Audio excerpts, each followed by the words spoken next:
Hello, and welcome back to A Better World.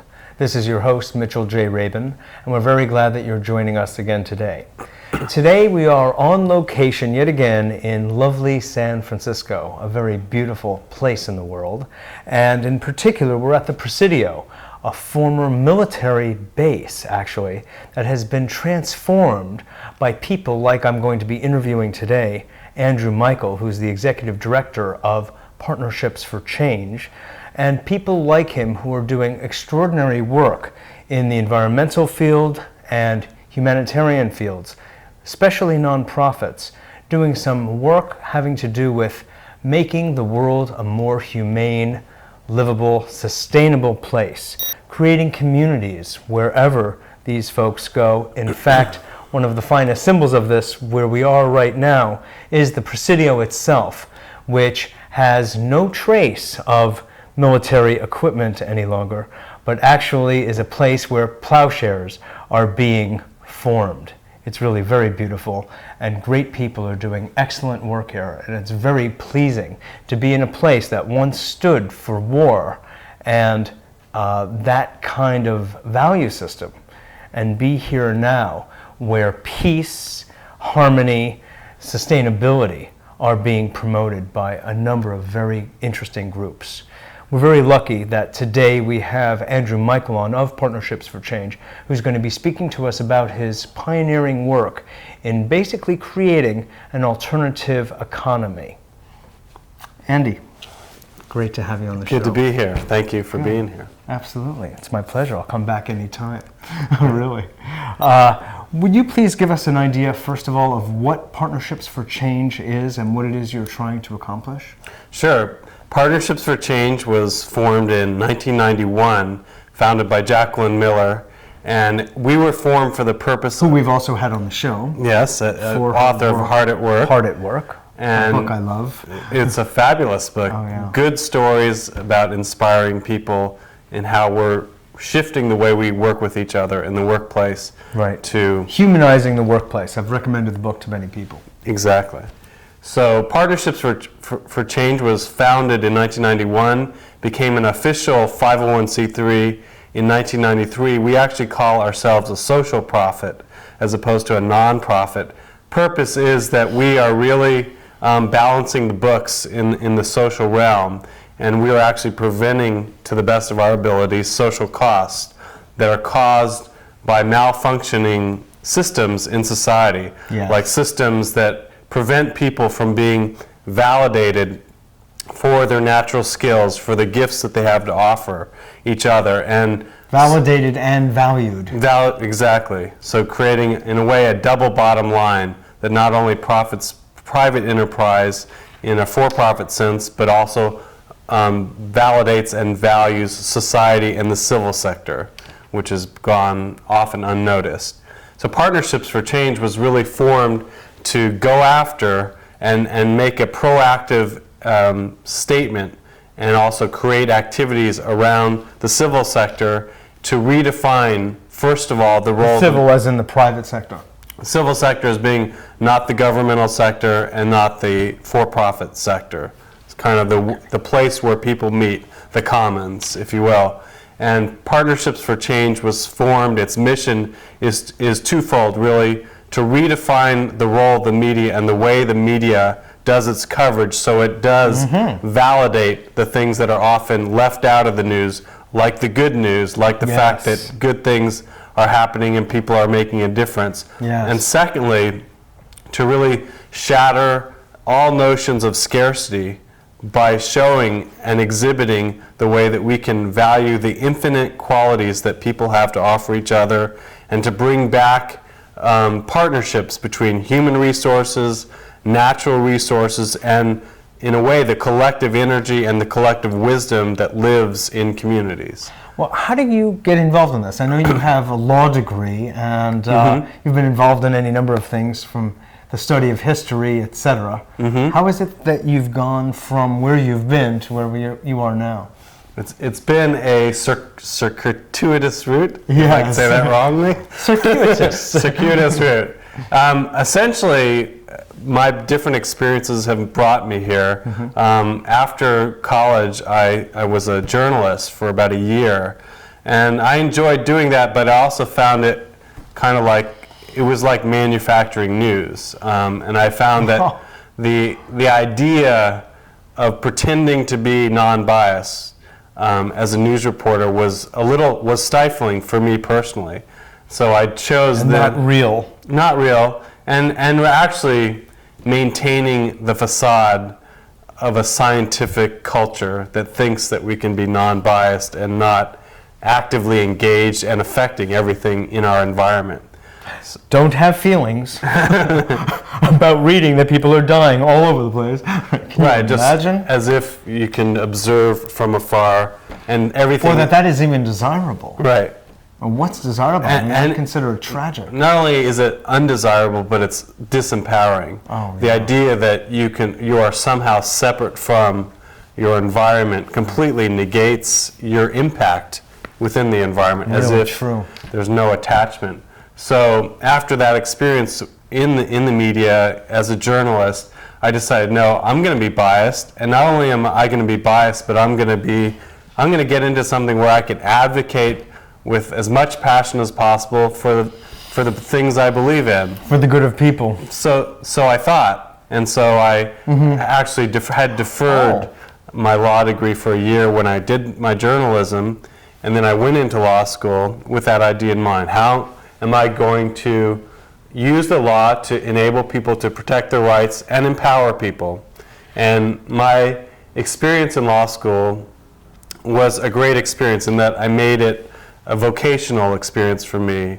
All the academic stuff that they have that goes on at law schools didn't interest me that much, so I really did a lot of internships with environmental groups, the Sierra Legal Defense Fund, which is now Earth Justice, and was very much attracted into the idea of protecting the environment.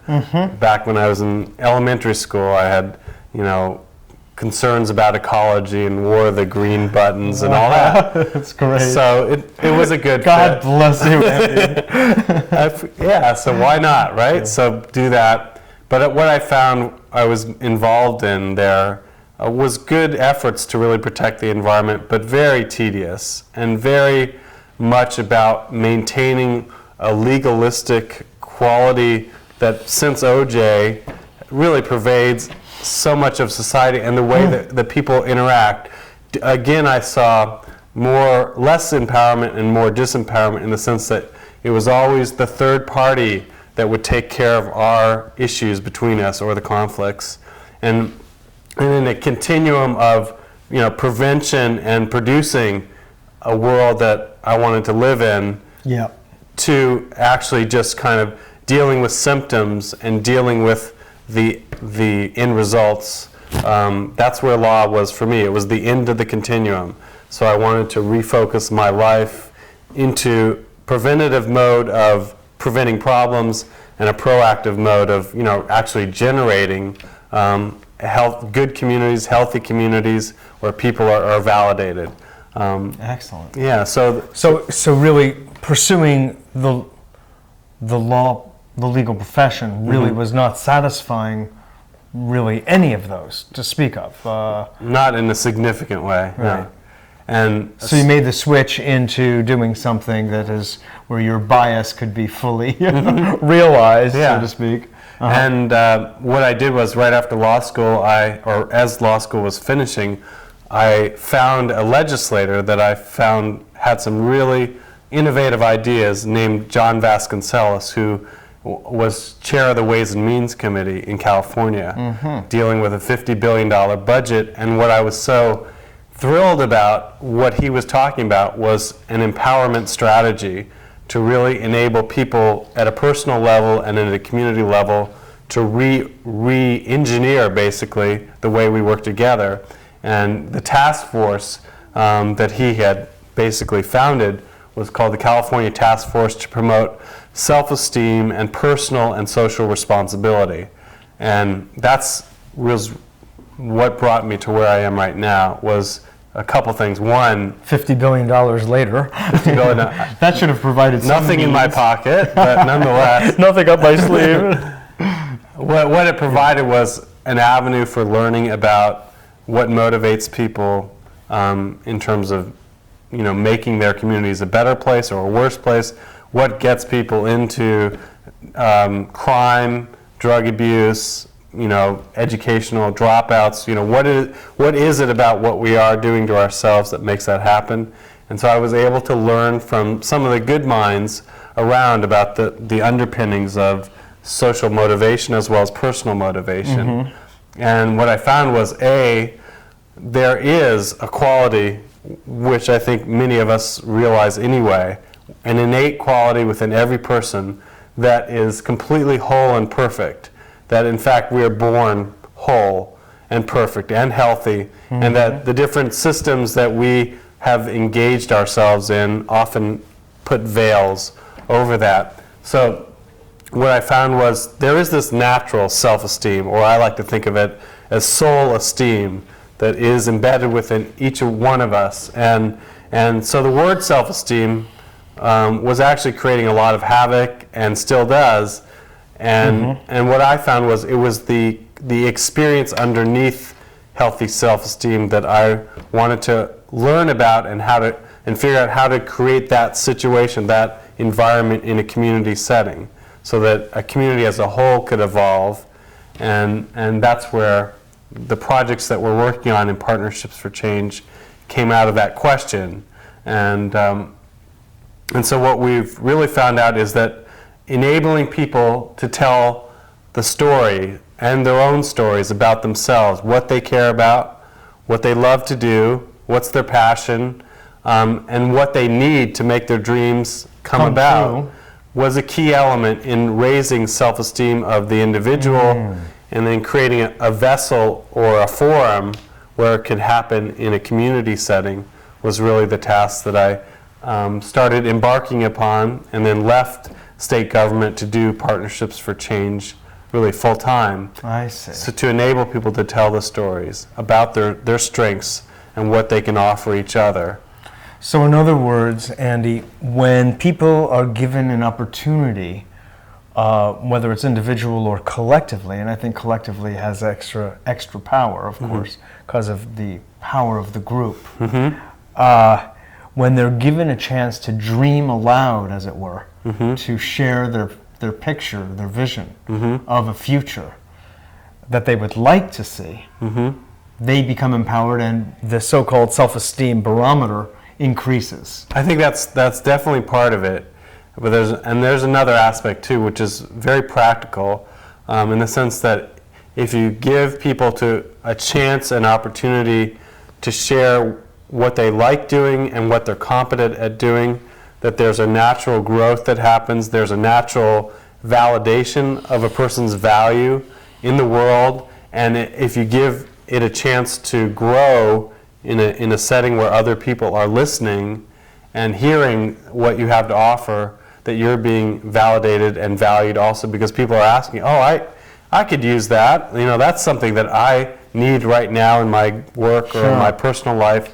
And through that exchange, the community synergy and the wisdom is unearthed, revealed. Unearthed, I like that. At a moment like unearthed this. And unearthed. That's right. Yeah. What you're doing is creating an instant feedback loop where they're getting validation, they're getting affirmed for what they know. Exactly. And it's also nice to make an assessment per person of what it is they feel we have to offer, and things that are usually not recognized in society, I hear you saying, suggesting, that are gifts, inborn gifts and skills and talents, are all of a sudden valued in this other kind of community, a more real heart-oriented community. Yeah, heart-oriented and... Because listening is a skill. Speaking is a skill. Besides clerical things and all of that, I mean, there are some simple things that everyone has the skill to do. Just bringing attention to something is a skill. And the love of whatever it may be. It may not be a craft or a skill, but a gift like music or art, things like that exactly. people need opportunities to express. Basically. That's right, exactly. So you have set up basically a forum for people to come forth and voice their, first of all, to recognize their gifts, to voice them aloud, and to be acknowledged by others, and then to be even paid for the bringing forth of these skills. Is that correct? Yeah, there's really 3 components to this community development process. And the community development process really is about what we were talking about, storytelling, enabling people to really express what they love to do, what they like to do, and then exchanging with each other that information. And that's what we call the community summit, to map our strengths. People are literally put in group settings of 100 to 300. We bring people together, they sit in tables of 10 to 15, and each person is given an opportunity to tell their story. What do they love doing? What are their objectives over the next 6 months to 1 year?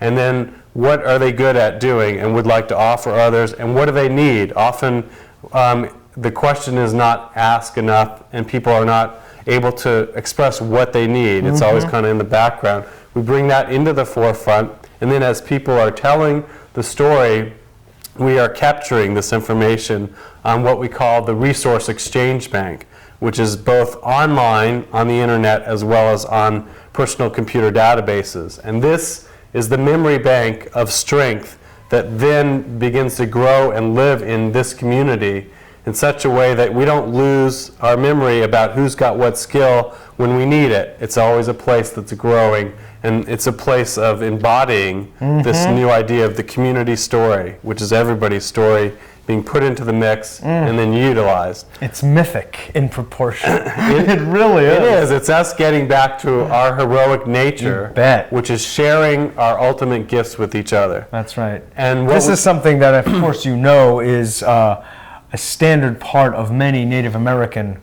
groups as well, is the sharing of, recognizing of, and sharing one's gifts with the community, with the village. Yeah, and I have a lot of respect, and I have to give a lot of credit to many other people for bringing the synthesis of what we're doing. The Native Americans and their council process, storytelling in itself is a gift that many Native Americans have and hold. And John McKnight has developed this thing called community asset mapping, which is really a way of perceiving people in terms of their core strengths and what they are able to give to each other and share with each other. The gift economy, which has formed the basis for this work. And what the third element to this thing, this community building process, is really about how do we circulate. Once we identify your skill, your gift, your love, how do we then enable you, give you an incentive to share it with others, and then give you an ability to also obtain other services to build your capacities. And that's where this idea of a local exchange system, some people call it a local currency, comes up, where literally we in different communities and neighborhoods are now given the power to actually create a means of exchange, a community money system. And people, the benefits of this system, unlike the US dollar, are many, but there are 3 that I'd like to point out. One is, this is interest-free money. It's created by the community for the community, and nobody is skimming money off the top like banks do. Like the Federal Reserve Bank, and yet there's a lot of interest in it. Yeah, exactly, a lot of interest. Usury, another way of saying it. Right. Interest-free, but lots of interest. Yeah. So what we're really talking about, instead of interest rates, we're talking about community interest as a basis for this community local currency. Yes. Secondly, it has the ability to circulate among many people many times, so that unlike a coupon that you may see in a newspaper to go to a restaurant or whatever, it dies once you redeem it at that place. This currency instead that we're talking about, I can give it to you for a service like helping me with my skills in videography. And then you can then use that currency to get something else you may need. And that's just the beginning. Let me That's tell you. that's the first exchange, hands exchange, basically. The third powerful quality of this is that, as opposed to globalization, this is a major localization capacity building tool, because within a local area, people will accept this. Far away and far and wide, it's not necessarily going to be accepted.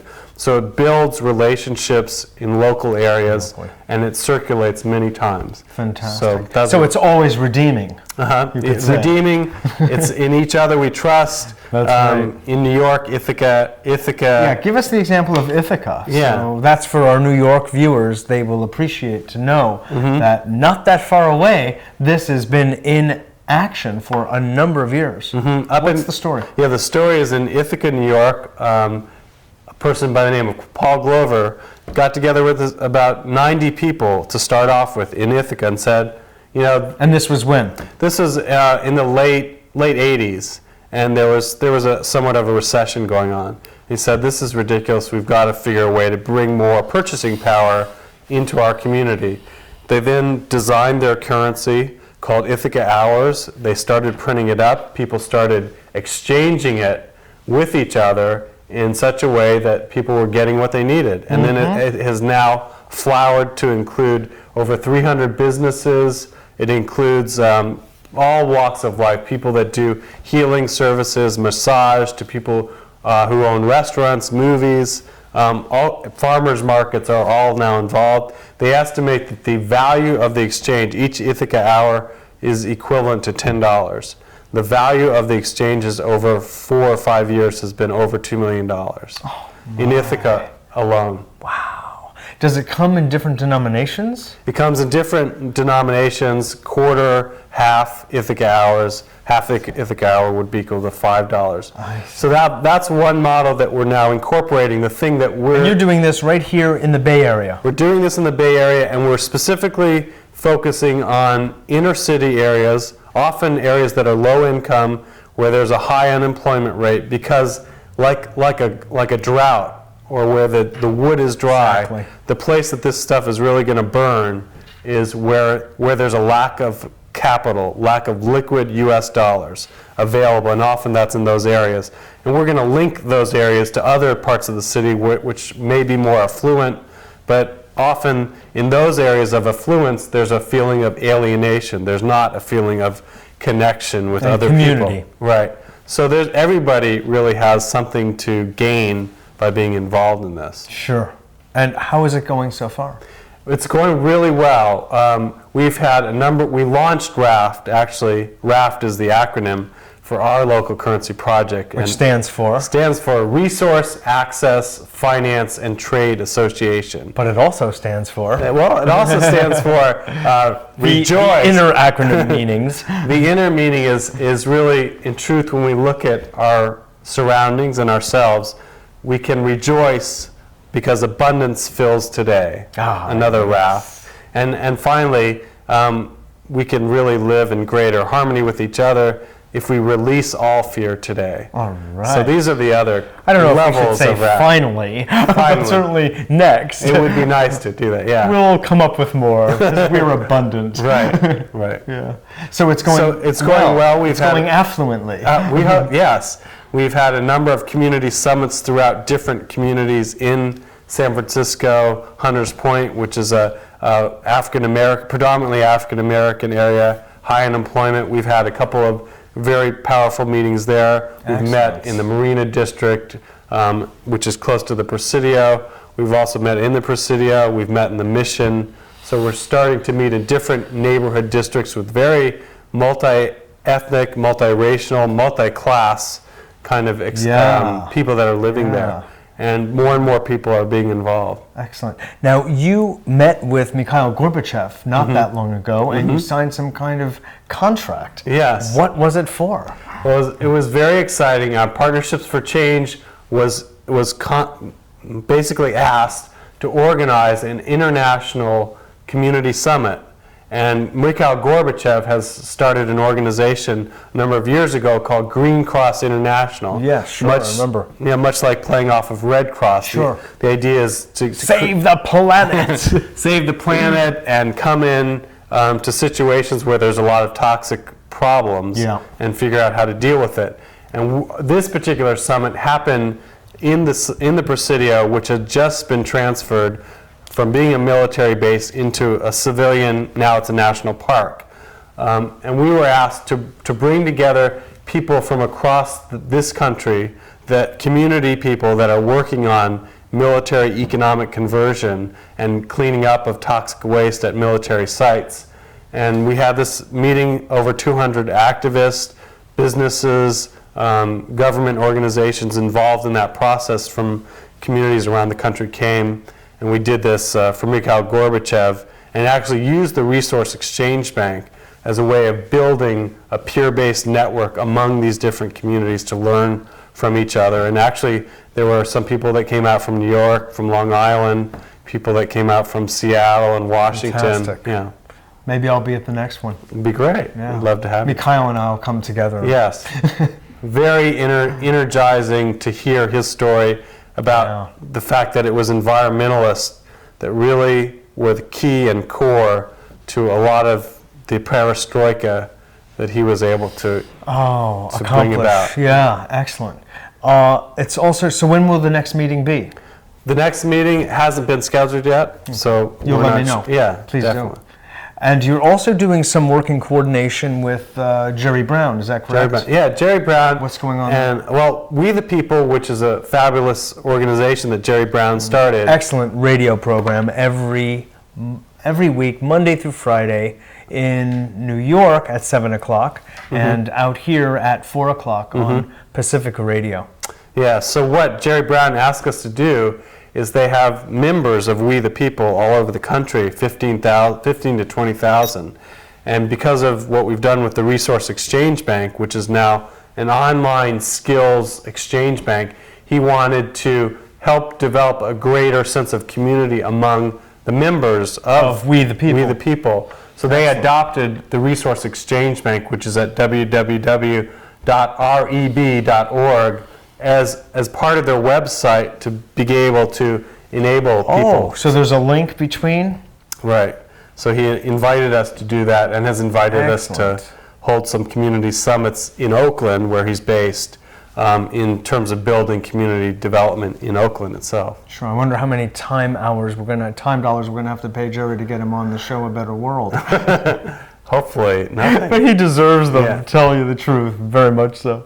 Yeah. So that's very exciting. So you're creating alignments and alliances with very potent people that are very involved, those two, as well as people on the grassroots level, to bring this about and create essentially an alternative, localized economy. And that's very powerful. Yeah, it's like we need to think globally, exchange locally, impact globally. That's right. You know, and That's it's a right. basic thing that we can all do right now. Exactly. And it's actually simple, but it's based on trust, and that's what the community summits really do is really build a sense of trust through real experiences and relevance. Relationship. Yeah.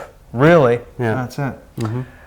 Andy, it's been a pleasure to have you on the show. Thank you. It's been a pleasure to I hate talk to say that we've run out of not time dollars, but time. There's always more time dollars, folks. Would you give your phone number or your email? Be happy to. Go ahead. Phone number is 415-922-1851. Email is ameichel@igc.apc.org.